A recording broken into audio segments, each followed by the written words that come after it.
কিরে বন্ধু, এবার কোরবানি কোনটা দিবি, সাদাটা না কালাটা? কিরে বন্ধু, তোরা না দাঁড়ায় রইছ? কিরে মামা, আমাকে এলাকায় তো গরুটা ভরে যেতেছে মাঠে, খালি গরু সবাই আনতাছে আর রাখতাছে। তোরা কি এবার কুরবানি দিবি না?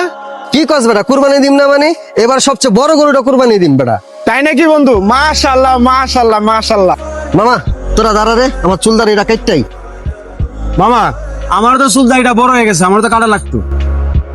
কিরে বেড়া, তোরা চুল দাড়ি কাটবি মানে? কুরবানি আছে আর মাত্র 2 দিন, তোরা না কইলি কুরবানি দিবি? আরে বেটা, আর 2 দিন আছে তো কি হইছে? চুলদারি বড় হয়ে গেছে, চুলদারি কাটতেও না, দেখতে খারাপ দেখা যায় না? কেন, তোরা ওই হাদিসটা জানোস না?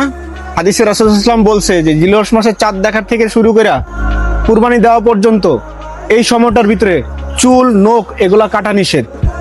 আচ্ছা বন্ধু, এটা কি ফরজ না নফল? না বন্ধু, এটা নফলও না ফরজও না, এটা আমার রাসূলের সুন্নত। তবে কেউ যদি চায় তার বিশেষ প্রয়োজনে তার চুল আর নখ কাটতে পারে, তাতে তার কুরবানিতে কোনো ক্ষতি হবে না। তাহলে তো কোনো সমস্যা নেই, চুলদারি কাটাই যায়।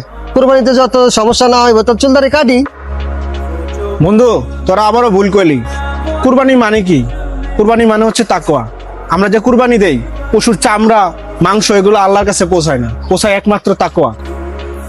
এই হাদিসটার আমলটা আমার রাসূল সাল্লাল্লাহু আলাইহি ওয়াসাল্লাম পালন করতো, আর এই জিনিসটা আল্লাহর কাছে খুব প্রিয়। আল্লাহ যেটা পছন্দ করে সেটা আমাদের আসলে পালন করা উচিত। এই হাদিসটা আমল করলে আল্লাহর কাছে তাকওয়া অর্জন করা যায় বন্ধু।